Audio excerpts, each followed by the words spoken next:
at get his feet. You know, we got penalties on punt returns, penalties on offense. We got drops on offense. You know, turnovers. Defense, we lose contain on the quarterback. Jump out of gaps, come inside on calls when we're not supposed to. Go outside when we're supposed to go inside. Just a lot of things. It's all on me. I'm the head coach. It's my responsibility, and we've got to get it fixed. So with that, I'll go ahead and open it up for questions. Where does the team go from here? Same place, you know, that we've talked about before. We keep working, and you know, we got a lot of work to do. You know, we got a lot of things to clean up. What's the message in the locker room for the guys after? That is between me and the guys. Chris, how would you assess Art's performance? I had 3 interceptions. You know, that's not good enough. Threw some good balls, obviously, had a lot of yards, but we got 3 interceptions, and we had some issues in the red zone with that. We saw Gio warming up. Were you close to pulling him at No. one point in the second quarter? No. Will Lewis the tight end be a permanent thing, or is that still experimenting?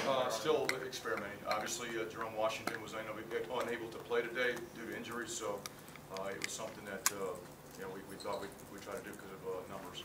Justin? Justin did hurt himself during the week.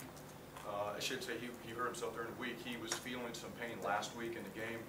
Did not practice this week. Tried to go out for a game, couldn't do it. Chris, you mentioned the run fits earlier in the week. You've played several teams now that had these big, open, long touchdown runs, long runs. How do you fix that mid-season?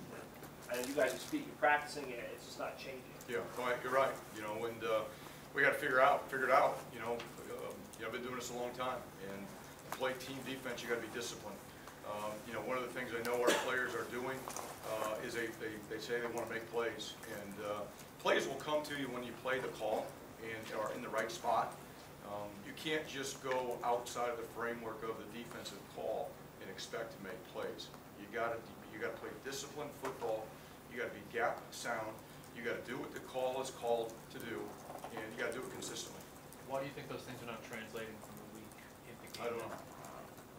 I know you talked about being young, but most of your older guys are on defense. I mean, so why do you think that's not catching? Well, it's a good question.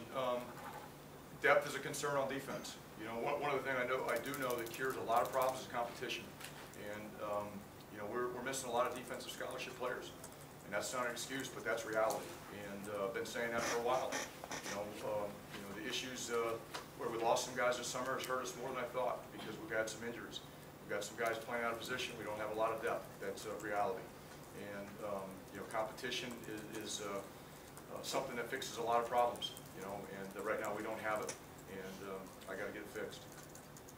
You came into this season optimistic that this program would take a step forward. Yep. How concerned or how surprised are you that what's happened in the last 4 years? You know, I'm disappointed, obviously. There are a lot of things that have changed since then. And like I said, you're talking about some games, 16 defensive scholarship players out, that hurts. We've got a young team on offense, but we got drops, we got penalties. We've got things that you cannot do on offense and have a chance to win football games. They continue to happen. And you know, it's a lack of focus, you know, a lack of attention to detail. You know, something's got to be coached differently. We got to figure it out. But you know, obviously, it was a lot more optimistic about our chances to win these games that we've been playing, and it hasn't happened. Late in the game, you had 2 first and goals. Yep. What was the thought process of throwing the ball mostly on this? If you look at how we were running the ball, we weren't running the ball very good. Simple as that. 2 more questions. You take a field goal down there. You know, fans booed, and understandably so. What do you mean understandably so? We're down to 17. You needed a field goal no matter what. Our starting kicker is unavailable.